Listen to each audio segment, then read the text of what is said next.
जन्मों जन्म के जुड़ल अरे ऐसन बंधनवा हो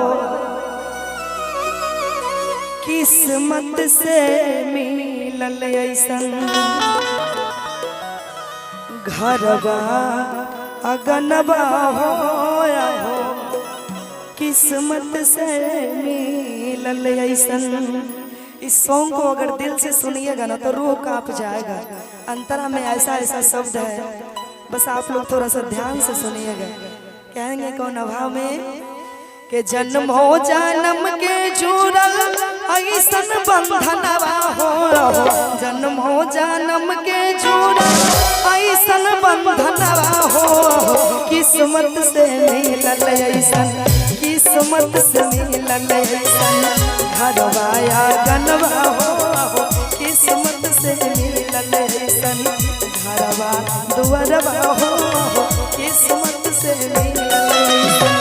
जन्म हो जन्म के जुड़ल ऐसन बंधनवा हो, जन्म हो जन्म के जुड़ल ऐसन बंधनवा हो किस्मत से मिलल ऐसन, किस्मत से मिलल ऐसन घरवाया गनवा हो किस्मत से मिलल ऐसन घरवा दुआरवा हो किस्मत से मिलल ऐसन।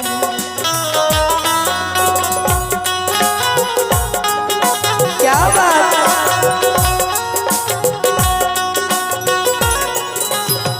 कमनो सुहागिन के दिल के पियसिया पियावा के प्यार कर पूरा सिंगरवा सब तेज बैरे छोटी ननदी सिंगरवा सब तेज बैरे छोटी ननदी से नूरवा कैसे कैसे तेज बैरे छोटी ननदी से नूरवा कैसे तेज बैरे छोटी ननदी।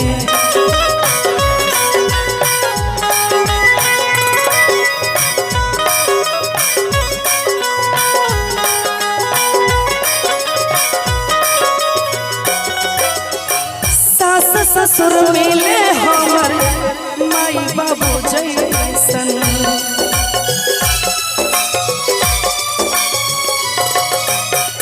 जेठया जेठानी माने भाई बहन जैसन।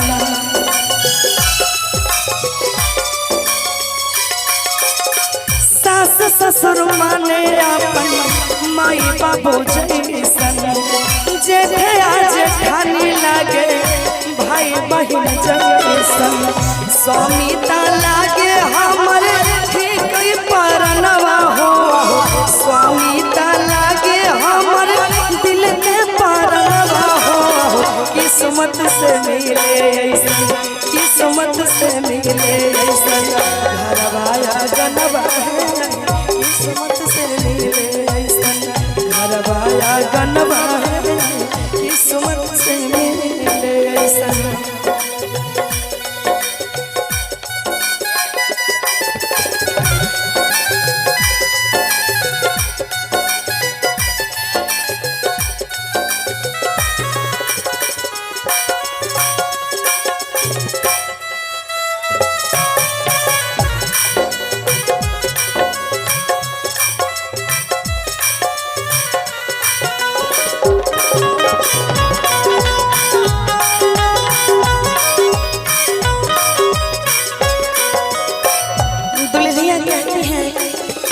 अगले अंतरा में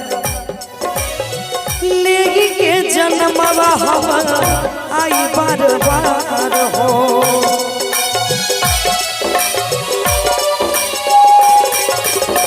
मिले है लोग मिले यह परिवार हो,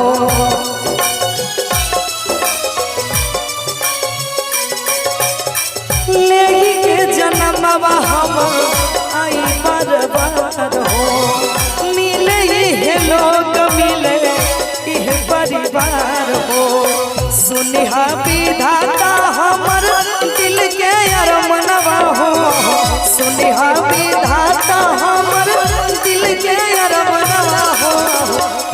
किस्मत से मिले ऐसन, किस्मत से मिले ऐसन घरवाया गनवा हो, किस्मत से मिले ऐसन घरवाया गनवा हो, किस्मत से मिले ऐसन जन्म हो जन्म के चूड़ा ऐसन बंधना हो, जन्म हो जन्म के चूड़ा ऐसन बंधना हो, किस्मत से मिले ऐसन, किस्मत से मिले ऐसन घरवाया गनवा।